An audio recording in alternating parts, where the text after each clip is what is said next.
Bonjour tout le monde. Aujourd'hui, on va présenter un cours concernant la qualité. Donc, on va faire un tour sur l'historique et c'est quoi la qualité, des notions concernant la qualité, des axes concernant la qualité, des outils de la qualité, des méthodes, etc.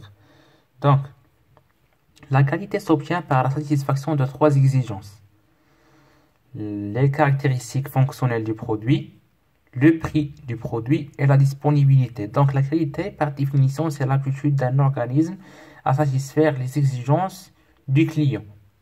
Donc, la satisfaction du client se fait par trois exigences. Les caractéristiques fonctionnelles du produit, le prix du produit et la disponibilité. Donc, les caractéristiques fonctionnelles du produit, le produit doit être de bonne qualité, il doit satisfaire les caractéristiques exigées par le client.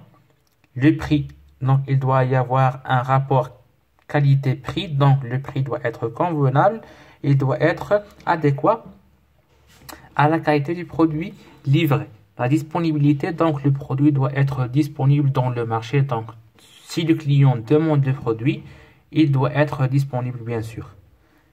Les méthodes de qualité utilisées, il y en a plusieurs méthodes de qualité utilisées, surtout dans les industries. Donc, il y en a la méthode Kaizen, benchmarking, re-engineering, la certification, l'autodiagnostic, l'analyse de valeur, les cercles de qualité, choses qu'on va bien détailler dans les autres vidéos.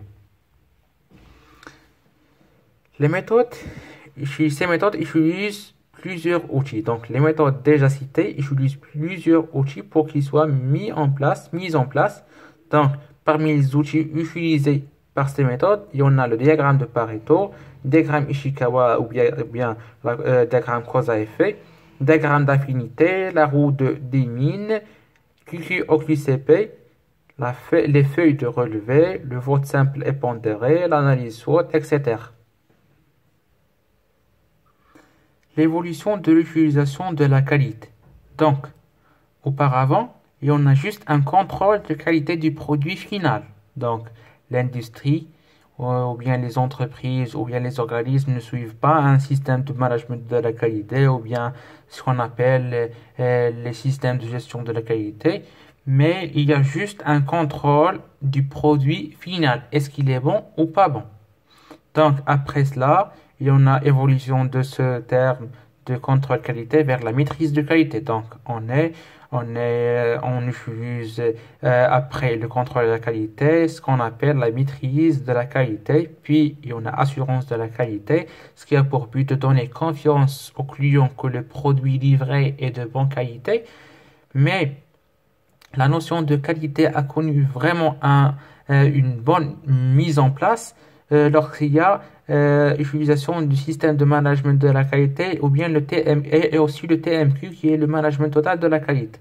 Donc, le système de management de la qualité, c'est un ensemble de processus mis en place pour répondre aux normes ISO 9001.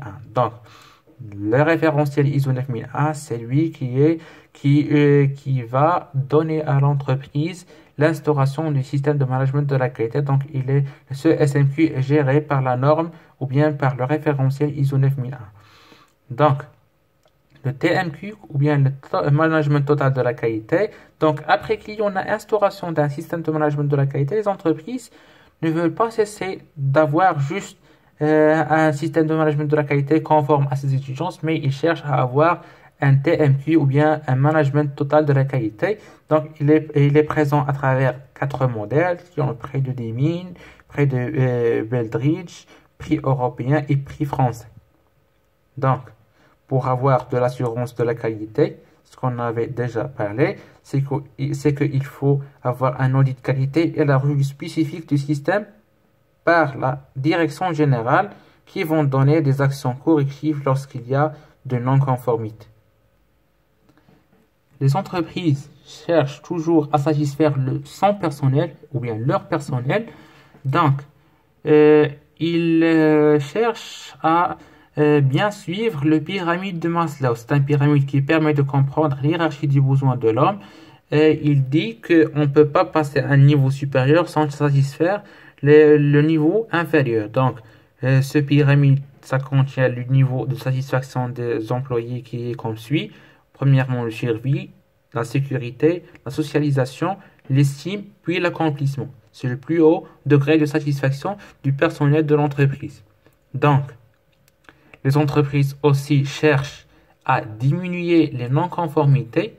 Donc, ils cherchent toujours à maximiser le profit et minimiser les rebuts et les non-conformités en utilisant les zéros olympiques. Donc, les zéros olympiques sont zéro délai, zéro panne, zéro papier, zéro défaut et zéro stock. Donc, les entreprises cherchent à avoir toujours les zéros olympiques pour qu'il y ait toujours une maximisation du profit et une minimisation des non-conformités et le coût de non-conformité.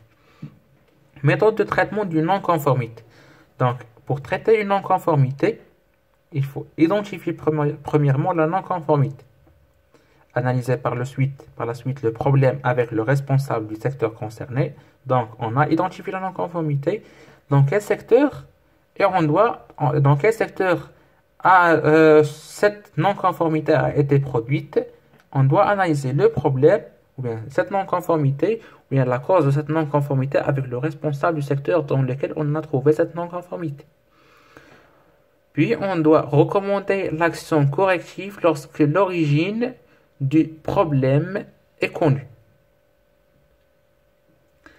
L'audit qui contrôle le déroulement ou bien la situation de la qualité ou bien un système de management de la qualité dans l'entreprise a trois rôles. Donc, l'audit porte sur trois éléments qui sont ce que l'on est censé faire, ce qui se fait réellement et ce qui devrait être fait. Donc, lors de l'instauration ou bien de l'adoption d'une démarche qualité, il y aura bien sûr des obstacles.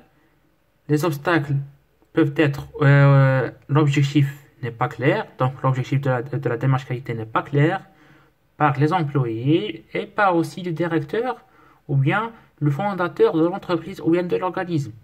Différentes interprétations de la qualité, donc il n'y en a pas une sensibilisation, la peur de changement par les employés, donc les employés ne veulent pas un changement de leur routine de travail et peur d'un travail de plus.